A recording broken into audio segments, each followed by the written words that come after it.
मिथिलापुरी के महाराजा जनक जी, उनका नाम था विदेह। उनकी एक पुत्री सीता थी जो धरती से निकली है।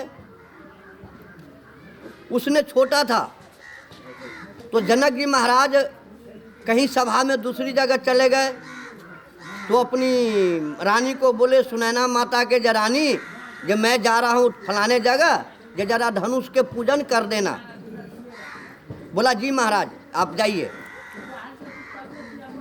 उसी बीच में सीता माता आ गई। वो छोटी थी, बच्ची थी। उनको बोला, बेटी जब मैं रसोई घर में काम कर रहा हूँ, ये जरा धनुष के जाके पूजा करो। सीता मैया ने स्नान किया, गए फूल के बगीचा में से फूल उतार के लाया और धनुष को पूजा किया। वो धनुष जो था वो स्वयं भोले बाबा का देन परशुराम जी के द्वारा हमारे मिथिलापुरी में जनक जी महाराज के हवाले किया।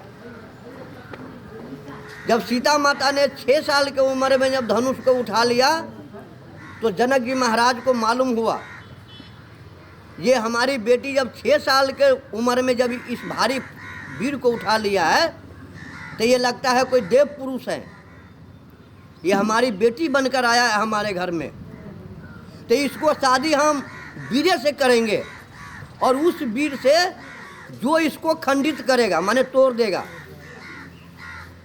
तो रामायण में लिखा हुआ जब उनको स्वयंवर रखा गया, हमारे जनकपुर में आज भी 12 बीघा जमीन छूटा हुआ है जिसको रंग भूई कहा गया है, उन्हीं के नाम पर वो जमीन छूटा गया है। तो उसमें देश देश का राजा महाराजा सब बैठे और सबको मौका मिला धनुष तोड़ने के। किसी से धनुष नहीं टूटा।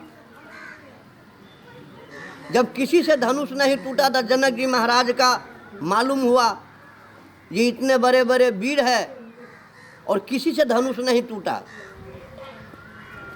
तो जनक जी महाराज एक शब्द बोले चौपाई है बहुत अच्छा, हे देश देश के वीरों, जनक जी महाराज कह रहे हैं, हे देश देश के वीरों, हम किसे कहें बलशाली है, हमको तो लगता है पृथ्वी वीरों से खाली है। यानी कहने का मतलब हुआ जनक जी का एहसास हुआ ये हमारी बेटी जो बराबर संसार में नहीं है। अगर ऐसा होता तो हम ये सभा नहीं रखती, हम अपनी हंसी नहीं कराती, हम अपनी बेइज्जती नहीं कराती। हमको लगता है ये पृथ्वी वीरों से खाली है। तब जाकर लक्ष्मण जी क्रोध में आया, वो तो शेषा अवतार है, उनको नहीं रहन सहन हुआ। उसने जनक जी महाराज के उल्टा सीधा भला बुरा बोले। विश्वामित्र जी ने, गुरु जी ने, राम जी ने संतुला रे लक्ष्मण शांत हो जाओ, तुम्हारे बड़े भाई अभी है।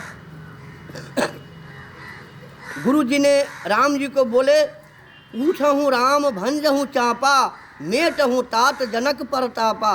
हे राम जी आप उठिए और जो जनक जी महाराज प्रतिज्ञा किए हैं उसको पूरा कीजिए। तब जाके वहाँ से राम जी आए और धनुष को प्रणाम किए और तब जाके राम जी तो ब्रह्म हैं, हमारे देखने में आता है राम जी धनुष तोड़ा, लेकिन राम जी तो जैसे राम जी धनुष के निकट गए तो अपने आप खड़ा हो गया।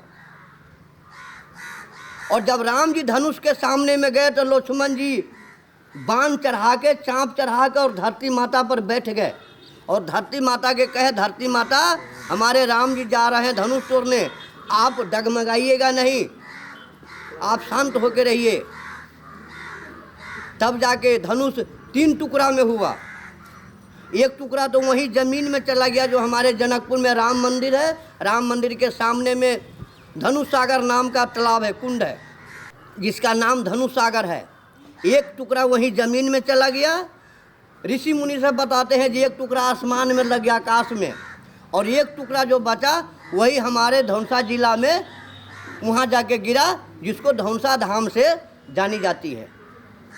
ये हमारे धनुष जग का वर्णन है।